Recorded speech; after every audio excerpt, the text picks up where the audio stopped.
1, 2, 3, 4. Chant down Babylon kingdom, team make me chant down Vatican now. Bang bling bling, chant down Babylon kingdom, team make me chant down Vatican now. Chant down Babylon kingdom, team make me chant down Vatican now. Bang bling bling, chant down Babylon kingdom, team make me chant down Vatican now. What up, y'all? It's Babylon 5 Podcast. It's your boy, Jermaine Events.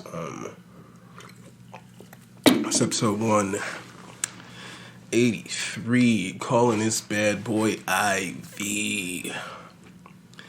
I'm spelling it funky, but it's, it's a reference to our first topic today, which will be, is this whole Islam Makhachev, the fallout between Islam Makhachev and Volkanovski. There have been some claims made. After I finished recording last week, I look at my phone and I see Dan Hooker's tweets and I'm like, fuck. I wish I could have fucking saw that before before I talked last week, before I babbled. But yeah, this is episode 183.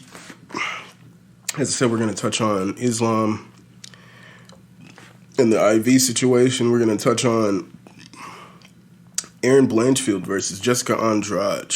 And then we're going to talk about UFC Vegas 70, headlined by Ryan Spann versus Nikita Krylov. We're definitely going to talk about those things here. I want to check in on you guys. How are you guys doing? I hope everybody's doing good. I appreciate you guys for being here 183 weeks. If you have been, I appreciate you. I appreciate everybody who listens, anybody who reaches out via Twitter or Instagram. Shout out to my boy Landon, who he likes to call me on Saturdays to know what my DraftKings rosters are like. He calls me for advice. So shout out to Landon. Shout out to everybody that hits me up for fight advice. I'm real hyped. I hope everyone's doing great. Honestly, a little hungover today. It was the homie Hunter's birthday. Coworker went over there. Left probably like an hour and a half after I got there. I was pretty fucking drunk. Just shots of tequila. I'm not a young man anymore. And I had to get the fuck out of there. I was like, oh, it's going, I'm fading to black. And I left. I remember getting out of there. I left and I was just like, I don't really remember. I remember leaving. And I'm happy I got out of there when I did, because then I pretty much blacked out after that. And I'm still feeling last night, if you will. So I guess my mood is a little down. My stomach feels a little weird right now. So, yeah. But the show must go on, ladies and gentlemen. And if you guys would like to follow this podcast on Instagram and Twitter, it's at Babylon5Pod. You guys can email this podcast at Babylon5Podcast@gmail.com. If you guys would like to hit that like button anywhere that you're listening to this podcast, I'd appreciate it ever so much, my niggas. If you guys are on Twitch, go ahead and follow your boy at twitch.tv/Babylon5. If you guys would like to cop some merchandise, head on over to teespring.com/store/BOFpod-shop. And lastly, don't just be my niche, be my patrons. Head on over to patreon.com/Babylon5Pod and you can be my fucking patron today. Appreciate you guys so much. As I said, first topic of the day, ladies and gentlemen. I gotta get like a pad because I don't like how this always be clicking. But anywho, I digress. Islam Makhachev. All right. He fought Alexander Volkanovski, UFC 284. They fought in Australia. And in the fallout of that were, I guess, initially allegations from Dan Hooker, he tweets out, like, dumb cunt thinks he can come to Australia and hire a nurse to give him an IV and we wouldn't find out. This is what Dan Hooker was tweeting. And then when Ariel Helwani had an interview with Alexander Volkanovski just, like, he brought it up. He was like, he just mentioned an IV. You know what I'm saying? He brought it up.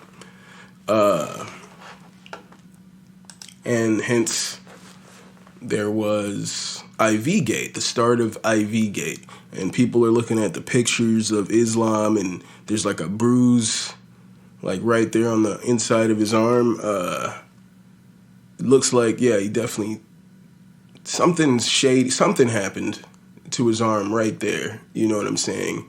Islam and his co-manager, not Ali Abdelaziz, they pretty much both came out and denied the claims that he used an IV.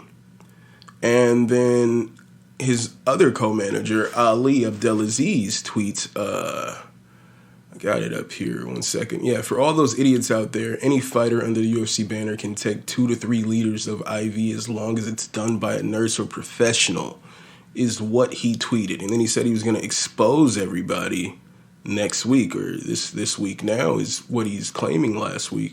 But I doubt he touches on this again. I doubt he mentions this situation again, because he deleted that tweet soon thereafter, because as it was pointed out by like Ariel and a lot of people, it is illegal to use that much of an IV. It's not 2 to 3 liters, it's 100 milliliters that someone is allowed to use. A lot of people didn't even know that they were allowed to use this. I was watching, I forget which fighter. There was a fighter that tweeted out like, yo, I'm definitely one of the people that didn't know this. Maybe it was Sadiq, Super Sadiq. Shout out to Super Sadiq. Yo, he's got the best fight picks, fight predictions. Like, this nigga, like, shout out to him.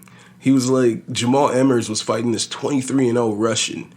And I'm looking at it like, clearly the 23-0 Russian is going to win. That's just how it works these days. But Sadiq is looking at it, and he's like, Jamal with the extra ace just did the damn thing, and I'd be a fool to think Jamal with an extra L ain't about to do the same thing. So I was like, this nigga crazy. But Jamal with the extra L did the damn thing. So shout out to Super Sadiq. But as I was saying, I believe he tweeted out that he didn't know. I was watching Sean O'Malley's watching it on YouTube, and he was like, why aren't we allowed to use it? We should be allowed to use it. So he clearly didn't know that he could use an IV. And Ali Abdelaziz tweets that fighters can use 2 to 3 liters, which is illegal, which is that they cannot do that. But that's what he tweeted out in defense of his client, is that he's allowed to use 2 to 3 liters of an IV. Also, it was pointed out that in California, their athletic commission, not California, Australia, pardon me, in Australia, that athletic commission bans the use of IVs. All right? They ban the use of IVs altogether. So Ali Abdelaziz coming out and defending his client here and saying he's allowed to use 2 to 3 liters. Like, that's his defense, but he's not allowed to do such things in Australia, you know. So that's where the shadiness comes. It's like, I believe that since Ali did come out here and was like, I'm going to expose everybody, like, he is allowed to use these liters, blah, blah, blah, I could only assume that something happened. All right, something happened. But interesting enough, right before I was about to record, I saw this tweet from Luke Thomas. It's Jeff Novinsky, of USADA, the people who test people for the UFC or whatever. Well, so Luke tweets before that. It's the commission. The commission has no conclusive evidence that any athlete at the UFC 284 event held at RAC Arena has breached WADA or the commission's policy, which is WADA is another company like USADA. But this is Jeff Novinsky, which I don't. Okay, Jeff. I think it's shady, dude. What happened with Islam? Is that an easy question or is that a hard question? I think it is. I think the Australian Commission put out a statement last night saying there's no credible evidence of him violating any of their rules. Yeah. All right, so that's what Jeff Nowitzki's saying, right? He's just going with the commission said, nope, nothing happened, so there isn't evidence, so we're just going to go with that. That's what Jeff Nowitzki says. Also, as I mentioned, he had that spot on his arm, that bruise, that looked like he definitely got an IV in that arm. There was another one here. I can't find it. Where Jeff Nowitzki was essentially claiming that all of the American fighters, all the non-Australian fighters had to undergo drug testing or a blood test. They had to give blood on Wednesday. And he's claiming that because of that, that's why there was bruising on Islam's arm. But my thing is, why would Ali tweet this in defense of his client if his client did not do any shady business at all, if there was nothing going on? If it was like, yo, my arm is bruised because we had to give blood on Wednesday, why was that never mentioned in Islam's defense as he's saying... You know what I'm saying? If he's saying this... Yeah, I think, here we go. There was a bruise on his arm? Yeah, I think there was some photos floating around. Yeah. What I don't think a lot of people realize, especially the Australian athletes, because they weren't subject to this, but all non-Australian athletes that week gave a blood draw on Wednesday as part of their pre-fight physical. And I think if you look, at pictures thereafter, you saw a small Band-Aid, on the... Why wasn't it mentioned? Why did no one mention this? If this was a thing that all non-Australian fighters had to go through, how come no one mentioned this? Until after people are claiming he illegally used an IV to rehydrate ahead of his fight with Alexander Volkanovski. It just seems weird to me, If that's the case, why didn't anyone say anything? Why is it a week later, why is it a week later that Jeff Nowitzki is saying, oh, you know what? He actually had his blood drawn on Wednesday, so that's why it looked like he had an IV in his arm. You know what? We just forgot to mention it. And you know what? Every non-Australian fighter that fought on that card just forgot. Nobody mentioned, you know what? We all had to get our blood taken on Wednesday. How come no one mentioned this? Not one single person has mentioned this. If this is the truth, then it is what it is. It looks like nothing is going to happen, even if there was. I was saying, I feel like there should be an investigation. But then right before I record, I see this shit with Jeff Nowitzki, and they're saying there is no investigation because they don't see any credible evidence in order to open it up. Not even the bruise on this man's arm, because apparently all non-Australian fighters were subject to a blood test on Wednesday. That is what they're claiming right now. I don't believe it. Honestly, I'm of the belief that some shady business went on. This company, they can do whatever the fuck they want, man. I just want fairness in this sport. That's it. Just fairness. And if Islam is using 2 to 3 liters of fucking IV to rehydrate after a weight cut, he's a pretty big dude. If he's really killing himself to get down to 155 and he's using 2 to 3 liters of an IV to get back to 100% to rehydrate in a way that he can't naturally without the IV, then let Volk do it. You know what I'm saying? If you're going to do it, let it be. These need to be the standard. I just want fairness. If you're using steroids since you're fucking 10, then let Volk use steroids since he's fucking 10. Jesus Christ, man. I just want fairness. If niggas is going to cheat, with some shit like this, because then I'm watching the Weasel's video, and he's talking about, like, if people are able to use IVs, even just that 100 milliliters, like, that definitely, like, opens up the floor to mask steroid use. It opens it up. And apparently fighters have been able to do this for years, but it just wasn't common knowledge. So they're all fucking on steroids. The most of them. And that's why they pop for steroids. But unfortunately, it looks like nothing is going to happen with this Islam situation. It seems pretty fucking shady.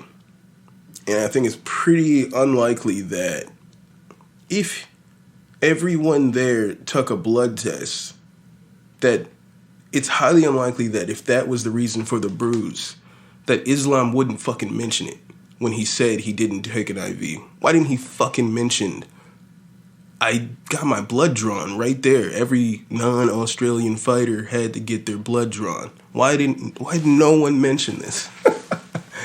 I believe Islam did some shady business, but we saw a chink in the armor, and my boy Charles Oliveira is coming back, ladies and gentlemen. Last night we found a new contender, a new challenger has arrived, ladies and gentlemen, and her name is Erin Blanchfield. All right, I'm taking this victory with a grain of salt. All right, Erin looked great on the feet. All right, as far as the boxing is concerned, she looked great on the feet. She never checked a leg kick. I feel like if someone really invests in those leg kicks, they're gonna really have some success against Blanchfield. But Blanchfield looked great with these 1-2s in the striking. She was really getting the better of Andrade in the striking exchanges. Now, I take it with a grain of salt because Andrade stepped in on a week's notice, all right? Andrade is a former champion. We know how good she is. She didn't have a full camp to prepare for Blanchfield. She stepped in on 1 week's notice. So I do take that with a bit of salt, dude. Like, you know what I'm saying? With a grain of salt, because Andrade came in on a week's notice. But Blanchfield looked great in there. She was staying in the pocket for them striking exchanges. She got hit a few times, with some pretty heavy punches from Andrade, and she was able to shake that shit off and keep coming. Her teammate Caitlin Chukagian wasn't able to take those shots as well.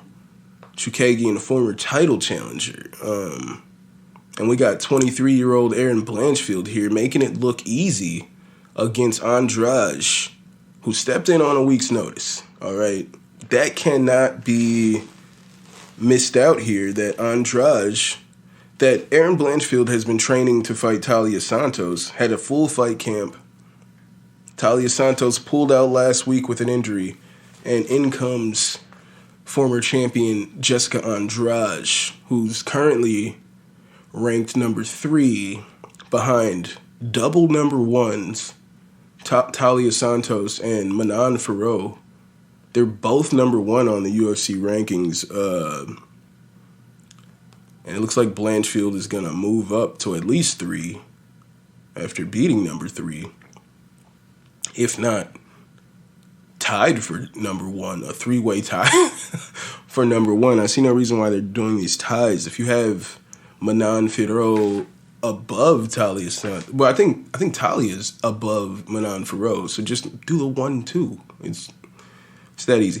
Anywho, Erin Blanchfield shocked a lot of people with this victory. She looked a lot better than we all expected. She looked great in the stand-up, except for not checking those leg kicks. I saw that as a fucking potential huge problem in the future.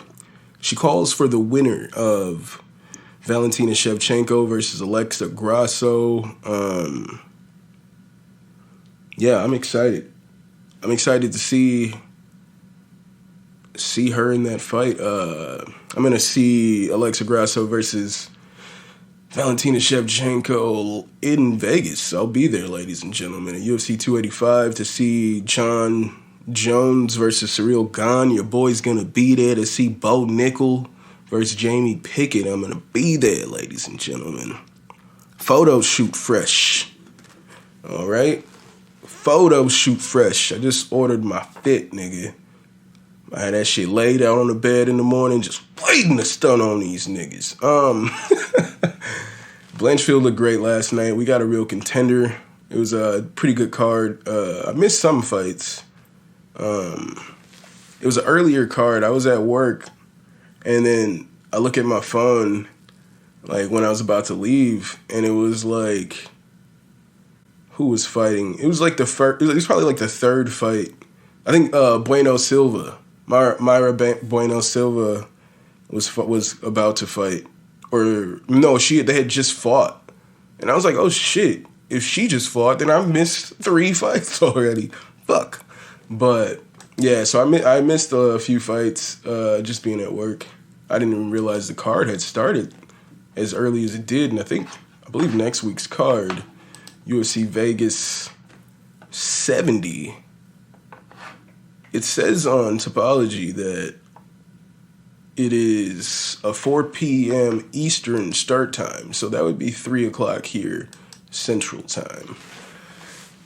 And as I just said, next week, UFC Vegas 70, Nikita Krylov versus Ryan Spann. There's a few fights here. We got the return of Tatiana Suarez taking on Montana De La Rosa. And also on this card, I'm very interested in Brendan Allen versus Andrade Muniz. There's some pretty good fights on the card. I was looking at it like, yo, this ain't the sexiest card I've ever seen. But there's definitely some meat in there, ladies and gentlemen.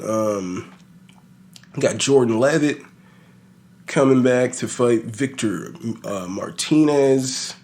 Rafael Alves is stepping. Dude, if you guys don't know who Rafael Alves is, he's that, if you watch, like, there's a clip versus Drew Dober where he's like breakdancing in there with that nigga and just like dodging them punches and just doing this crazy shit. He ultimately loses the fight, but he's going to be very entertaining.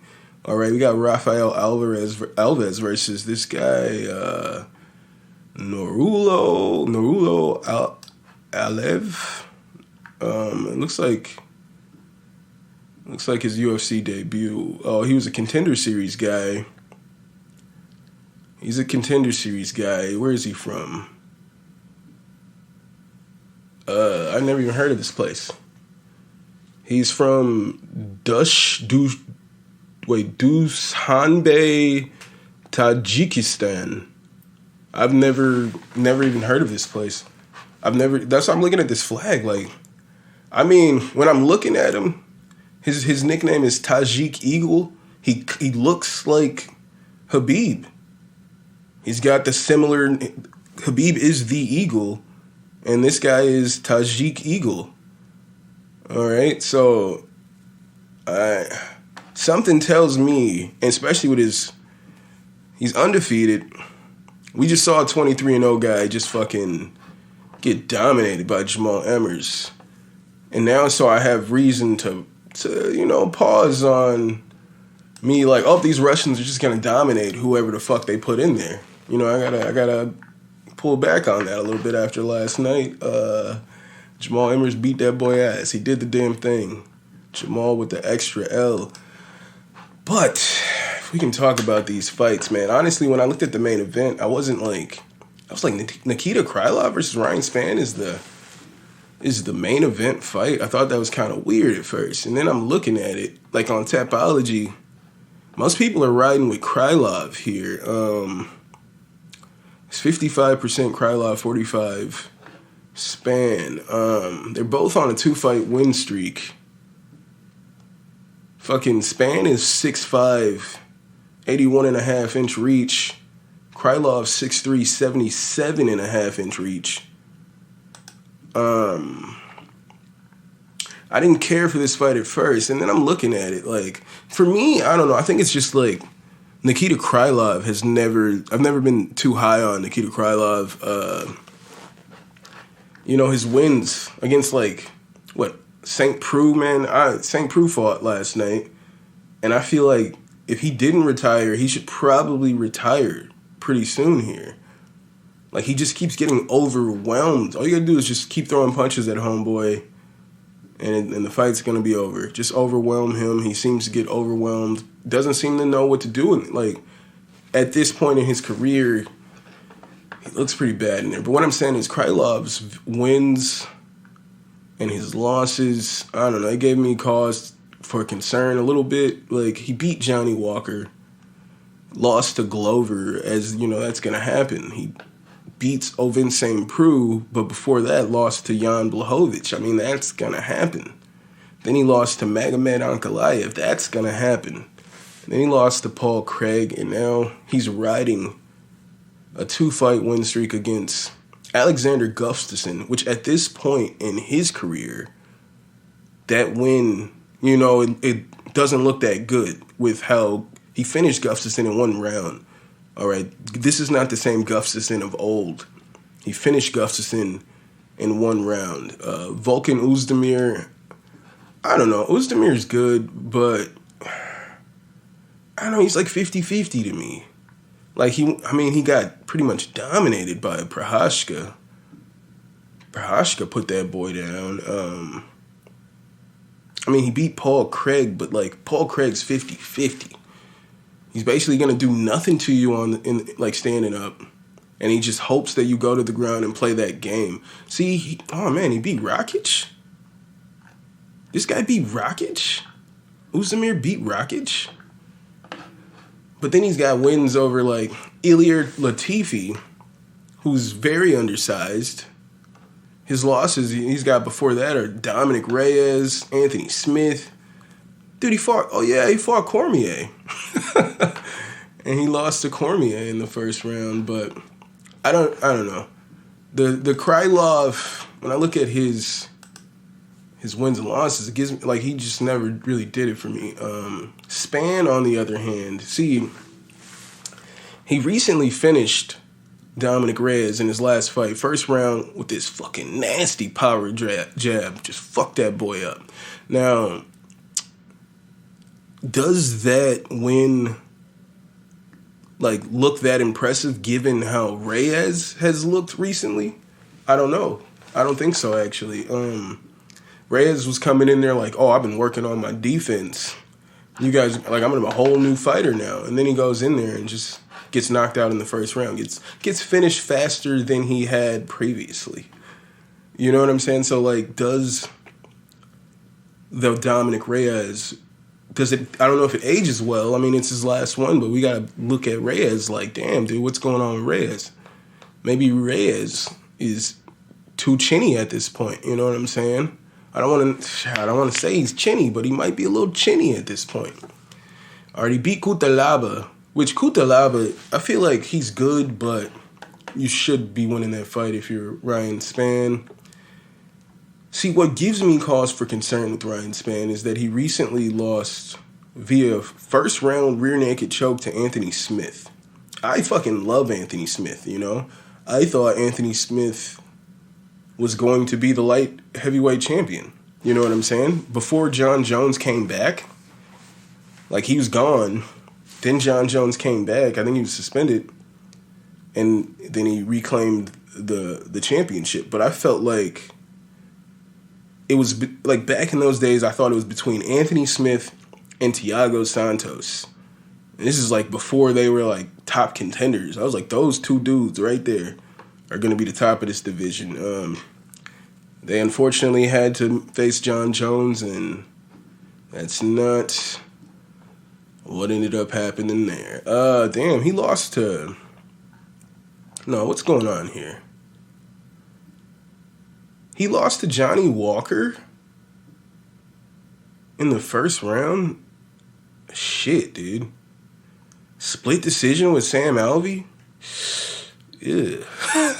Damn, this fight, I don't know, man. I was honestly thinking I was riding 100% with Spann. But as I'm looking at it right now, dude, I don't know. This fight is 50-50 to me. It's pretty 50-50. I'm not the biggest fan of either of these guys. I know Cormier put Ryan Spann as one of the top 5 light heavyweights, but I cannot agree with that. I believe it was light heavyweights, or it was like top fighters in UFC or some shit. I was like, that's a weird person to add on there.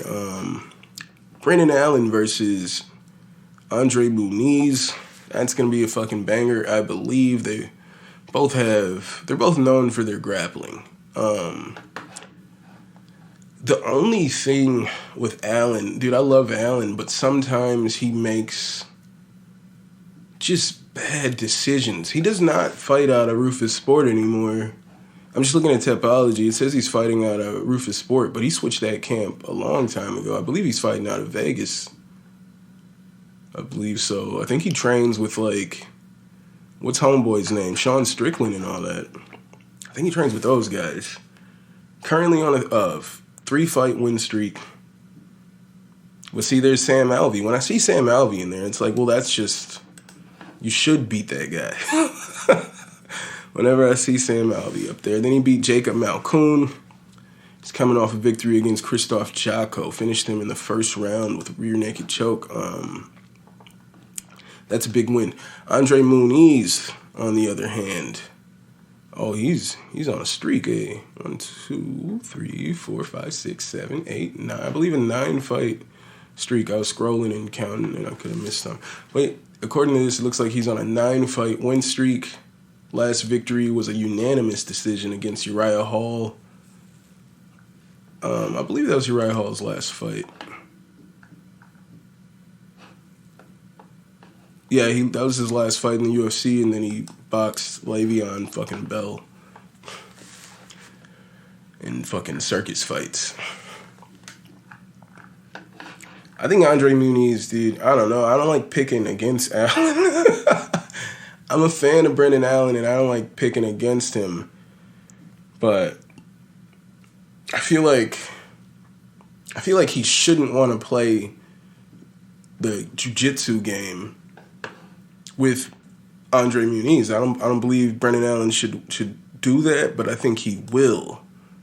Because sometimes he makes pretty questionable decisions in there. So I believe he will, and I'm going to have to go with Andre Muniz in there, man. I think that's going to be a banger. That's the co-main. And as I said, the return of the return of Tatiana Suarez against Montana De La Rosa. Tapology, 96% of people are going with Suarez.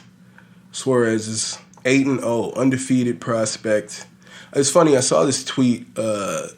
This person was like, Erin Blanchfield is who everybody pretends Tatiana Suarez is. We haven't seen her since 2019. All right? This is her first fight since 2019. She beat Nina Nunes, the wife of Amanda Nunes, formerly Nina Ansaroff. That was her last fight. I remember in the third round, Nina Ansaroff got up because, Tatiana Suarez is a big wrestler. She'll take you to the ground, beat you up, maybe even choke you out. But in the third round, Nina Nunes was able to get up and and she was getting the better of those striking exchanges.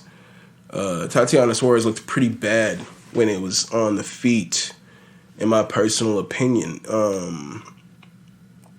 So because of that definitely gave me cause for concern. I thought it was funny that the tweet that Erin Blanchfield is who everybody pretends Tatiana Suarez is, because the striking, for me, when I saw with Tatiana back in 2019, definitely left a lot to be desired for your boy.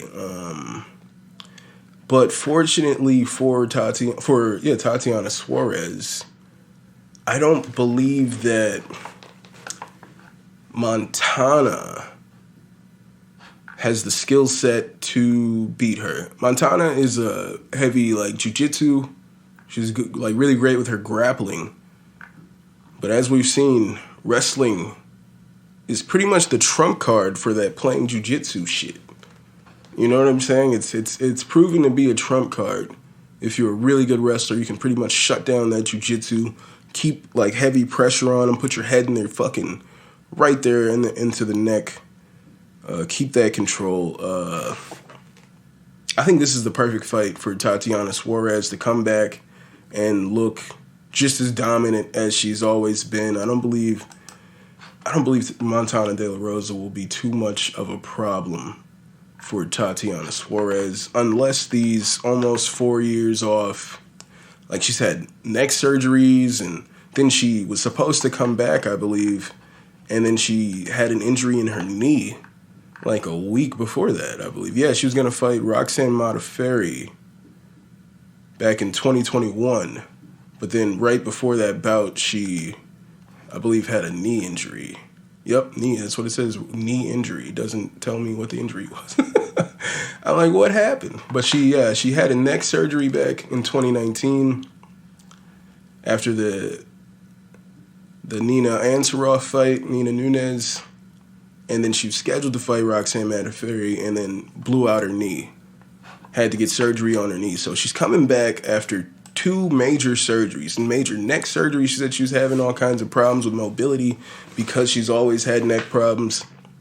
Just, I think, through wrestling her whole life. And then she had, as I just mentioned, knee surgery. So we'll see what Suarez looks like coming back, if she's able to get right back into form when she returns at UFC Vegas 70. I think it's the best situation for her. Like, no real audience there. You're fighting in basically an empty arena, smaller cage, so that the grappler, it's easier for the grappler to get to a Montana De La Rosa. I think this is like the perfect setup return fight to reintroduce Tatiana Suarez at the top of that division. But unless her striking has seriously improved, in my opinion, I just feel like dude, I don't know if she's that guy. I think like that statement that Erin Blanchfield is who people pretend. I don't pretend. I'm not the hugest Tatiana Suarez fan. As I said, her striking left much to be desired, but I also thought that about Erin Blanchfield until last night. So we'll see what happens there with Tatiana Suarez's return to fighting next week, ladies and gentlemen, and I'll be here to talk about that. And if you guys would like to follow this podcast on Instagram and Twitter, it's at Babylon5Pod. You guys can email this podcast at Babylon5Podcast@gmail.com. If you guys would like to hit that like button if you made it thus far, I appreciate you so much. If you guys would like to watch your boy play games, if I ever remember to go on there, go to twitch.tv/Babylon5. If you guys would like to cop some merchandise, head on over to teespring.com/Babylon5Pod. Wait, no. Go to teespring.com/stores/BOFpod-shop. And lastly, don't just be my niche, be my niggas. Head on over, be my patrons. Head on over to patreon.com/Babylon5Pod and you can be my patron today, ladies and gentlemen. Thank you guys so much for being here for episode 183 IV, ladies and gentlemen. Calling this bad boy IV. And I hope you guys are taking care of yourselves and each other, and I will see you guys next week. Same bat time, same bat channel, and then we'll preview UFC 285 next week, as I just mentioned, and I'll get hype just to rub it in you guys' faces that I'm going to Vegas to watch John Bones Jones return to the UFC. I'm bragging.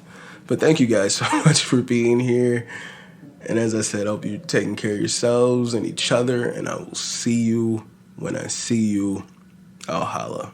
Chant down Babylon kingdom, team make we chant down Vatican now. Bang bling bling, chant down Babylon kingdom, team make we chant down Vatican now. Chant down Babylon kingdom, team make we chant down Vatican now. Bang bling bling, chant down Babylon kingdom, team make we chant down Vatican now.